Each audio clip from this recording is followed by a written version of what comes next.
Yo les gars, j'espère que vous êtes tous très bien. Aujourd'hui, comme vous avez pu voir dans le titre de la vidéo, on se retrouve aujourd'hui pour un nouvel avis cinéma. On rappelle de Années 20, film français sorti le 27 avril dernier au cinéma. C'est un film français qui a été tourné en été 2020, donc après le déconfinement. C'est un film qui a été tourné en plan séquence. Donc en plan séquence, pour ceux qui ne le savent pas, ça veut dire que le film était tourné en one shot sans aucune coupure. Donc vraiment, ils ont commencé à tourner. Ils ont tourné sur 6 km. Si je me rappelle bien, le trailer dit 6 km. Ça a demandé beaucoup d'organisation. Et sans déconner, voir un film français qui ose faire ça, je crois que c'est du jamais vu. Et vous savez que je suis un fan du cinéma français qui tente d'autres genres de choses. Par exemple, le cinéma de genre comme The Deep House, La Nuée, Méandre, Titane, Grave.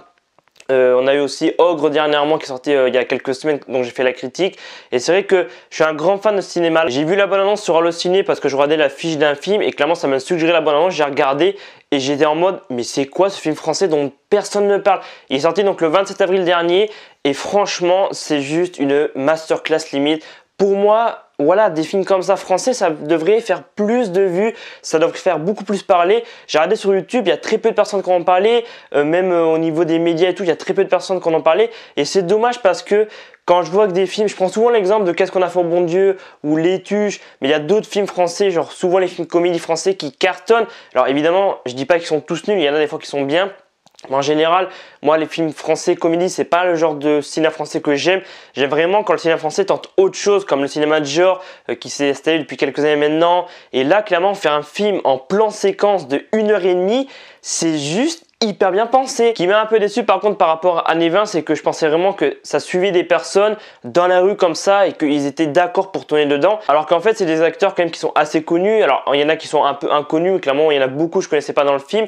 Mais c'est vrai que j'ai été un peu déçu par ça, par cet aspect en fait que c'est quand même un peu scénarisé, tu vois, parce que ça a demandé tellement d'organisation de tourner en plan séquence. Par exemple, à un moment donné, on suit des personnages qui sont au bord de l'eau, à Paris, et ils se lèvent, ils commencent à marcher, et en fait, à un moment donné, il y a deux personnages qui arrivent, et ils leur disent est-ce qu'on peut vous faire un câlin? Et en fait, t'es tellement concentré sur ces personnages que tu vois pas qu'ils sont derrière et du coup ils leur font un câlin et du coup on bascule sur ces personnages et ensuite ça continue comme ça tout le film. En fait c'est vraiment hyper bien pensé parce que chaque personnage on les suit et puis à un moment donné en fait il y a un personnage qui est derrière ou qui genre arrive, leur demande quelque chose et du coup on passe à ce personnage. Et c'est bien pensé, mais c'est quand même un peu scénarisé, tu vois. Je m'attendais vraiment à ce que ce soit un truc en mode, ils ont tourné pendant 1h20, 1h30. Je crois que c'est 1h30 la durée du film. Et quoi, pendant 1h30, on suit des personnes dans Paris qui racontent leur vie. Donc c'est vraiment un truc sur chaque génération. On a la génération jeune, on a l'ancienne génération. On a vraiment, chaque génération est dans ce film et chaque génération a ses problèmes. Et chaque génération parle de ses problèmes dans ce film. Et moi, c'est vraiment un truc qui m'a marqué.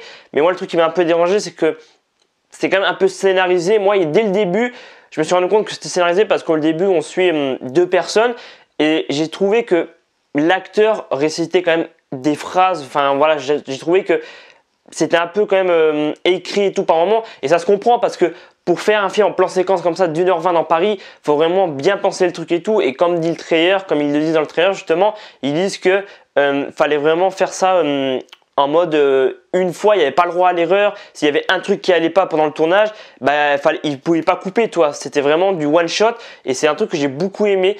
Donc clairement, je sais qu'en ce moment il y a Doctor Strange in the Multiverse of Madness au cinéma, mais une fois que vous avez vu Doctor Strange 2, allez voir ce film français Années 20 s'il est diffusé dans votre cinéma. C'est un film qui mérite d'être soutenu, qui mérite d'être vu au cinéma parce que voilà, je l'ai déjà dit, mais un film en plan séquence français, je crois que c'est du jamais vu. Ils ont vraiment bossé à fond là-dessus. Alors évidemment, il y a des acteurs connus, il y a des acteurs qui sont peut-être connus de votre côté, mais moi clairement, il y a très peu d'acteurs que je connaissais dans le film.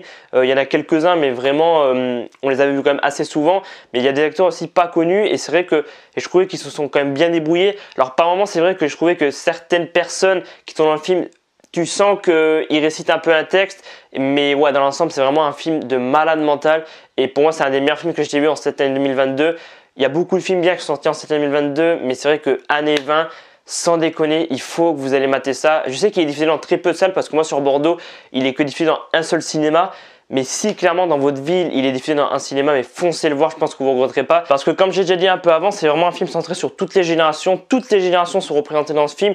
Chaque génération a ses problèmes. Donc on a la génération jeune, on a aussi un peu plus vieille. Vraiment, toutes les générations sont représentées dans le film et chaque génération a ses problèmes. Et pendant 1h20, 1h30, Clairement, Elisabeth Vogler, elle a réalisé ce film et pendant 1h20, voilà, 1h30, on suit toutes ces personnes qui racontent leurs problèmes de génération et c'est vraiment hyper intéressant la façon dont c'est tourné en un seul plan séquence. C'est vraiment un truc moi qui m'a beaucoup attiré vers ce film. Il y a aussi certains acteurs que je connaissais et que j'aime bien et du coup ça m'a aussi attiré vers le film. Donc ouais, Elisabeth Vogler et tout le reste clairement de l'équipe qui a bossé sur ce film années 20, donc on fait un travail de malade mental et rien que pour ça, rien que pour ce plan séquence, l'organisation que ça a demandé, vous imaginez l'organisation que ça a demandé de tourner en plan séquence sur Paris pendant 1h20, 1h30. Fallait vraiment tout bien gérer, les personnages fallait qu'ils soient au bon endroit, au bon moment. S'il y avait par exemple un problème au niveau de la circulation ou d'autres genres de problèmes, ils pouvaient pas couper, ils se sont donné le pari de faire un one shot. Alors évidemment, j'ai regardé des interviews qui disent que ils ont fait plusieurs essais pour voir si ça allait fonctionner et puis ils ont fait plusieurs tournages et finalement ils sont arrivés à le faire et c'est juste incroyable franchement. Allez voir Années 20 si vous pouvez, s'il est dans le cinéma, allez le mater. N'hésitez pas à en parler autour de vous pour que le film fasse parler. Parce que sans déconner, un film français de cette qualité, avec des acteurs incroyables, une équipe technique incroyable, qui a fait un travail de malade mental, il faut que ça soit vu, il faut qu'on en parle, parce que c'est très rare qu'un film français soit de cette qualité et qu'un film français soit fait en plan séquence. Ça n'a jamais été fait si je me rappelle bien, j'ai pas envie de dire une bêtise, mais c'est la première fois que je vois ça. Donc franchement, allez voir Années 20, parlez-en autour de vous. Et voilà, c'est la fin de la vidéo et donc la fin de mon avis sur Années 20 réalisé par Elisabeth Vogler. J'espère qu'en tout cas cette nouvelle avis cinéma vous aura plu. Dites-moi en commentaire si vous avez lu le film, qu'est-ce que vous avez pensé et si vous comptez aller le voir. N'hésitez pas à revenir me dire en commentaire ce que vous avez pensé parce que c'est vraiment très rare, comme j'ai dit, qu'un film français soit fait en plan séquence. Moi je vous dis à lundi pour mon avis 100% spoiler sur Doctor Strange in the Multiverse of Madness. Évidemment, à dans quelques jours pour d'autres vidéos. C'était Alban, prenez soin de vous, à très vite.